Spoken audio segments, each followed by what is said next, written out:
Hello बच्चों, let's see the question. A process 1 to 2 using diatomic gas is shown on the PV diagram below. P2 equals twice of P1, that is 10⁶ Newton per meter square. V2 equals 4 times of V1, that is 0.4 meter cube.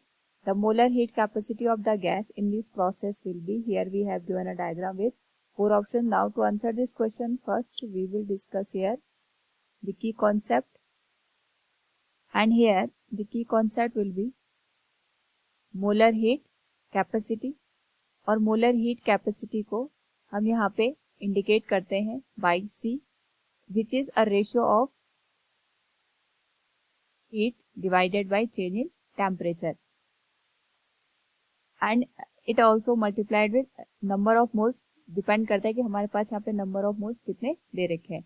साथ में हमें ये भी ध्यान रखना है कि यहाँ पे हम जो फर्स्ट लॉ ऑफ थर्मोडायनेमिक्स है उसका भी यूज करेंगे. दैट इज जो हमारे पास फर्स्ट लॉ ऑफ थर्मोडायनेमिक्स है ये रिलेट करता है हीट को, इंटरनल एनर्जी को, और यहाँ पे जो वर्क डन होता है यानी जो हमारे पास टोटल हीट होती है that is utilise into the internal energy and the work done on the system और by the system. Now according to the question हमें यहाँ पे मोलर हीट कैपेसिटी की वैल्यू पूछी गई है फॉर द पीवी डायग्राम. तो सबसे पहले हमें ये ध्यान रखना है यहाँ पे जो मोलर हीट कैपेसिटी की वैल्यू है इसको हम फर्स्ट लॉ ऑफ थर्मोडायनेमिक्स का यूज करके यहाँ पे फाइंड आउट करेंगे. वी नो दैट जो हमारे पास Q की वैल्यू होती है that is heat that is utilise into the internal energy of the system and work done. तो ये पूरी प्रोसेस जब ये 1 से लेके 2 तक जाएगा, इस पूरी प्रोसेस में हम ये देखेंगे कि टोटल कितना वर्क हो रहा है, साथ में इसमें इंटरनल एनर्जी का कितना चेंज आया, और हमारे पास यहाँ पे डायटोमिक गैस गिवन है. और यहाँ पे जो इंटरनल एनर्जी और वर्क डन के बाद हमारे पास जो हीट यहाँ पे यूज हुई है उसके थ्रू हम यहाँ पे जो मोलर हीट कैपेसिटी है उसकी वैल्यू फाइंड आउट करेंगे. इस पर्टिकुलर केस में अगर हम डेल Q की वैल्यू लिखें it will be given as N into C into del T, और इंटरनल एनर्जी आ जाएगा N into C V into del T. Work done की वैल्यू आ जाएगी. जब भी पीवी डायग्राम गिवन होता है उसमें जो कर्व दे रखा है कर्व के अंडर जितना भी एरिया होता है उसको हम वर्क डन में कंसिडर करते हैं. इसमें हमारे पास जो प्रोसेस है 1 से लेकर 2 तक यहाँ पे मूव कर रही है. उस पर्टिकुलर केस में ये जो पूरा ट्रेपेजियम बन रहा है इस ट्रेपेजियम का जो एरिया आएगा that will be use in del W. और यहाँ पे जो डेल डब्ल्यू की वैल्यू होगी we can write area under the curve. Now यहाँ पे सबसे पहले अगर हम बात करें एरिया अंडर द कर्व की, तो यहाँ पे जो ट्रेपेजियम है उसका एरिया हम लिखेंगे it will be N into C V into del T plus area under the curve आ जाएगा ट्रेपेजियम का area that will be given as 1/2 sum of the parallel side. तो एक पैरेलल साइड ये हमारे पास यहाँ पे P1 को इंडिकेट कर रहा है और ये पॉइंट हमारे पास P2 को इंडिकेट कर रहा है. जो पैरेलल साइड का सम है पहले हम उसे कंसिडर करेंगे. तो एक तो आगे हमारे पास पैरेलल साइड P1, दूसरा आ गया P2, यानी ये आ जाएगा P1 plus P2 multiplied with the distance between the two parallel side. तो ये हमारे पास जो पैरेलल साइड के बीच की डिस्टेंस है ये आ गया हमारे पास V1 और ये आ गया V2. इनके बीच की जो डिस्टेंस आएगी that will B V2 minus V1, और ये होल वैल्यू हो जाएगी हमारे पास N into C into del T के बराबर.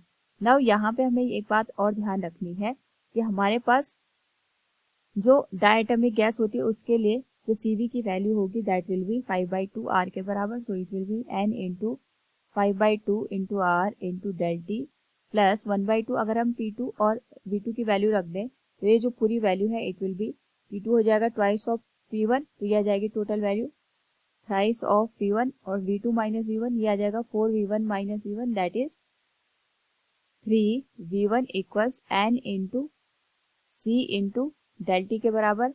ना अगर हम इस होल वैल्यू को सॉल्व करें this will become N into 5/2 into R into del T plus 9/2 into P1 V1 equals N into C into del T के.